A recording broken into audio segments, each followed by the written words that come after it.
El análisis que hizo el doctor Gil Domínguez está perfecto, de manera que creo que esto no es un tema para llevar a la justicia y que la justicia tiene ya una jurisprudencia de que estos debates se resuelven en el interior de la respectiva Cámara. Sí, efectivamente. De manera que no creo que efectivicen la denuncia y de hacerlo me parece que está condenada al fracaso. Van a pasar un papelón. Un papelón, sí. Uno más. Uno más.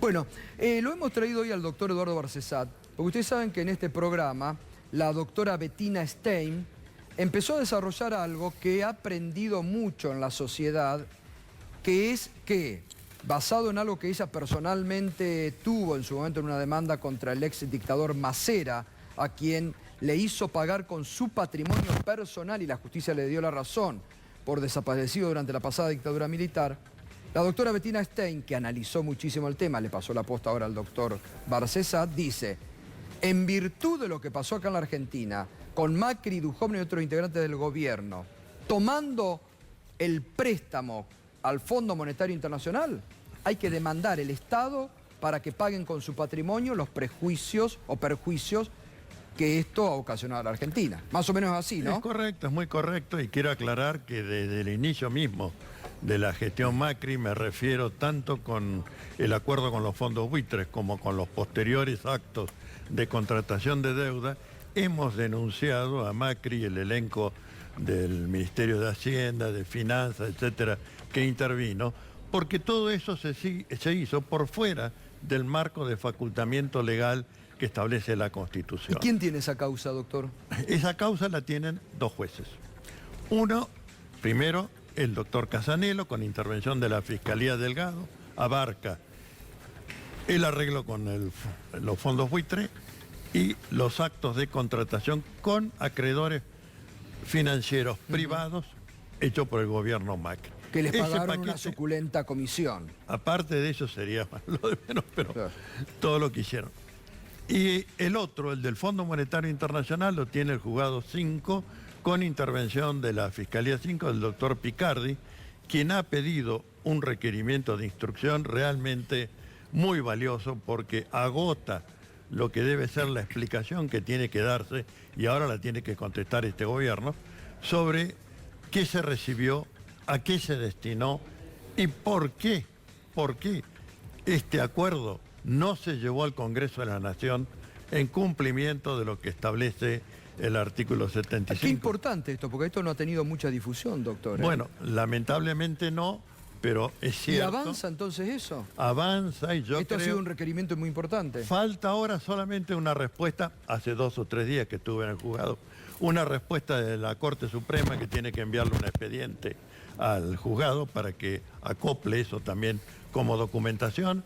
Pero yo creo que en poco tiempo vamos a tener las citaciones e indagatorias de los funcionarios que invocaron erróneamente la delegación de facultades para contraer estos empréstitos, cuando tendrían que haber cumplido con la manda constitucional de que es el Congreso de la Nación el que procede al arreglo de la deuda, el que contrae empréstitos y el que aprueba o desecha los tratados con entidades financieras internacionales. Ahora, doctor, a la época en que se hizo todo esto, claro, ya había perdido vigencia la delegación de facultades legislativas, porque la Convención Constituyente en el 94 fue muy clara. Es potestad del Congreso. Y le damos un tiempo de vigencia a estas facultades derivadas, pero nunca más. Claro.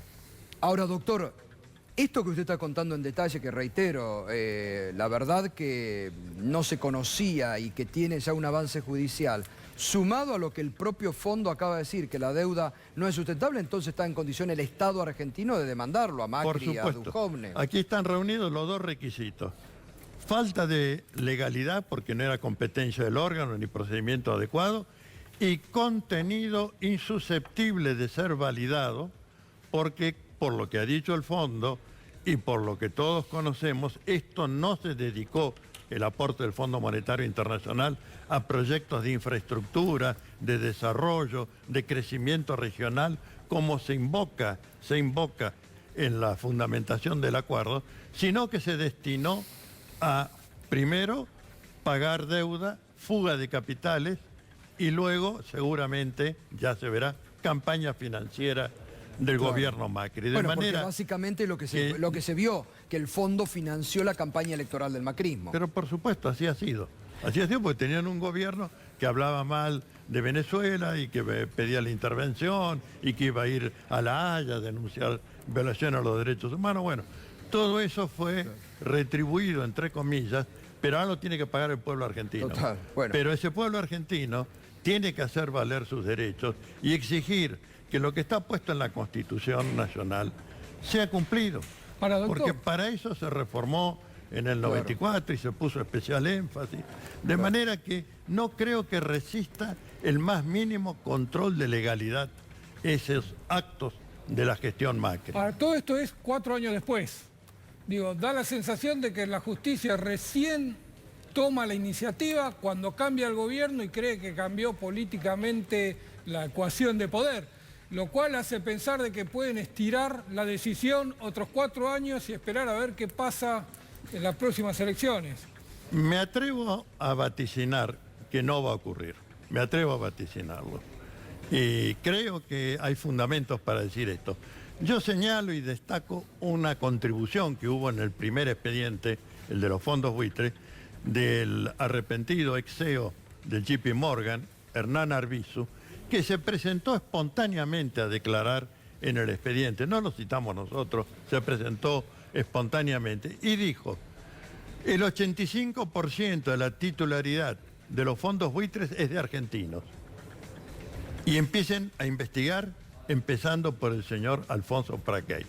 Esto es textual de la declaración de Hernán Arbizu y la enorme documentación colectada por el fiscal Delgado creo que se corresponde puntualmente con este anticipo que hizo el testigo que se presentó, repito, espontáneamente. ¿Quién Gustavo, debería...? Caputo fue el que emitió el bono de los 100 años y después lo compró. Pero está bien, pero ahora Caputo... A ver, es importante esto, porque ahora Caputo dice que el fondo los perjudicó.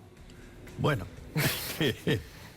Está bien, lo dice ahora porque está habla acá. frente a un espejo, ¿no? Claro, Sí. pero bueno, pero puede ser también citado Caputo a decir, ¿cómo es Pero esto? claro, Ustedes tomaron, pero ahora claro. dice que... ¿No? Lo que se necesita es un poder judicial Claro. que cumpla con esos Bueno, dos pero usted verbos. dice que lo está haciendo el fiscal Delgado, el Y juez el fiscal, Casanelo y Picardi, el fiscal Picardi. Yo creo que lo que dice la Constitución sabiamente, conocer y decidir. Estamos en la etapa de conocer, pero ya estamos llegando al momento en que tienen que empezar a decidir. ¿Y quién tiene que, ahora a quién le correspondería desde el Estado tomar esto, todo esto que está en el material y decir, bueno, ahora llegó el momento, vamos a demandar? Porque ¿sabe qué, doctor? Yo, a ver usted qué piensa. Sí, ya sé, ya. Pero yo pienso que si la justicia y la Argentina... Cristina Kirchner en la campaña decía, hay que ponerle un punto final a esto de los endeudamientos permanentes. Si esto... Nadie se va a animar porque van a tener que responder con su bolsillo después si el Estado acciona y la justicia da la razón. Totalmente correcto. Y la legitimación activa, que así se le llama, le corresponde a la Procuración del Tesoro de la Nación. A Carlos Zanini. Carlos Zanini. Por supuesto que por ahí podría reconocérsele a alguna entidad, a una ONG, la Sí. legitimación para hacerlo. Vamos a intentarlo desde el Instituto Arturo Enrique Sampay, que nos den esa legitimación.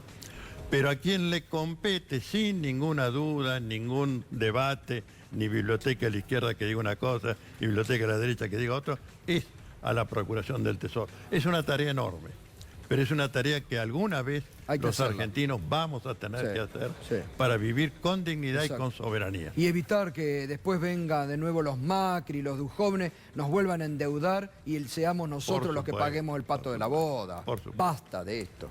No, es muy interesante realmente. Sí, a mí me queda la sensación de que los procesos judiciales en la Argentina tienen una extensión en el tiempo tan extensa que no sé si lo vemos alguna vez concluir procesos como este, ¿no? Lo dijo con sentido amargo en el primer dictamen, cuando hace ya la requisitoria fiscal, el doctor Federico Delgado. Dijo, espero que esta no sea la tercera frustración. ¿Cuáles son las anteriores?